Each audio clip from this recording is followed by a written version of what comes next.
Nothing beats the web as a medium for sharing your images, and Photoshop gives us an easy way to optimize files so that they always look their best. Let's open for the final time in our Chapter 15 folder a file, and this time Web TIFF. If we want to save this file for the web, we go to the File menu and select Save for Web and Devices. Now this is a very cool dialog box chock full of options. Let's start with this original tab here. And I'm going to click and drag so we can have our subject in plain view right here. Now this is our original image, and to the right we have a box where we can set the compression. We can choose to save as a JPEG, a GIF, all these other formats, and we can even choose the quality at which we're saving it. But this original view doesn't do us a whole lot of good because it won't preview any of the changes we set here.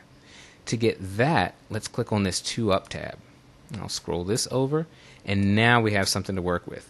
Our image on the left is our original, a beautiful quality image. If we click on this right image, you can see this is what would happen if we set it to a JPEG at a low quality value of 10. So you can see exactly what's going to happen to your image.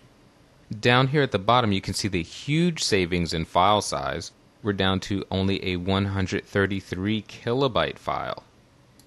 And notice this menu here on the right. If you click on it, you'll see approximations of download times.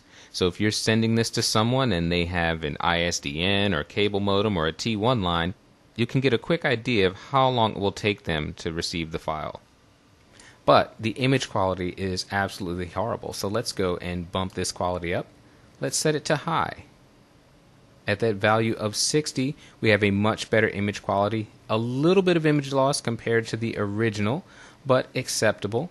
We could change this even further. We could click on the word quality, and I could type in an 85 here, for example, and boost my quality up. Now, a couple of checkboxes here that are very important no matter which compression setting you're using.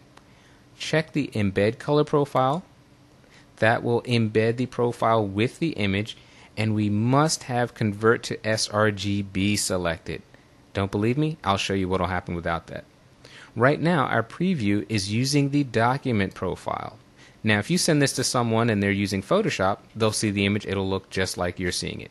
But if they open it up in their web browser or some other application that is not color managed, your image may look like that, or it could look like that, or it could look like that. So if you want to ensure that recipients of your image have an accurate view, you must check the Convert to sRGB box. Without this, you run a great risk of your image looking much worse than you intended.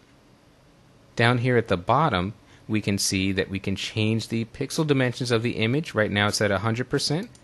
We could set this to 50% if we want to reduce the size there.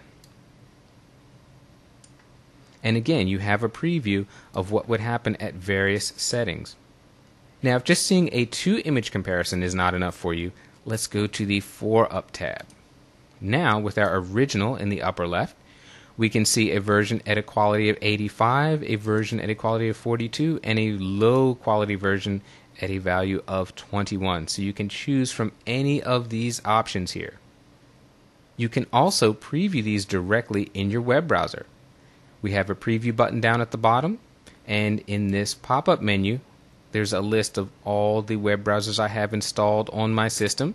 If you're not seeing the web browsers you have installed, go to the edit list, click on Find All, and that will bring up a list of the browsers that you have available.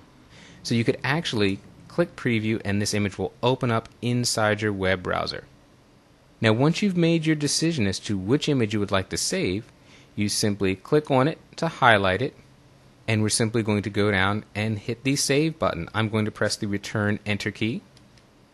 The Save button takes us to our Save As dialog. I'm going to put mine directly in the Chapter 15 folder, and I'm going to hit Save. Now we've just saved a file specifically created for the web. Quick and easy. Wow, time flies when you're having fun. We've covered a vast terrain of Photoshop skills, from setting up user preferences to creating a composite image. The techniques you've learned are the basis of a sound, high-quality workflow that let you modify and create images in Photoshop with confidence. Now it's time for you to put those tools into action. Whether improving existing images or creating new ones from scratch, let Photoshop and your imagination be your guide. The possibilities are endless. The results can be breathtaking. If you'd like to learn more about me or my work, visit diallophotography.com.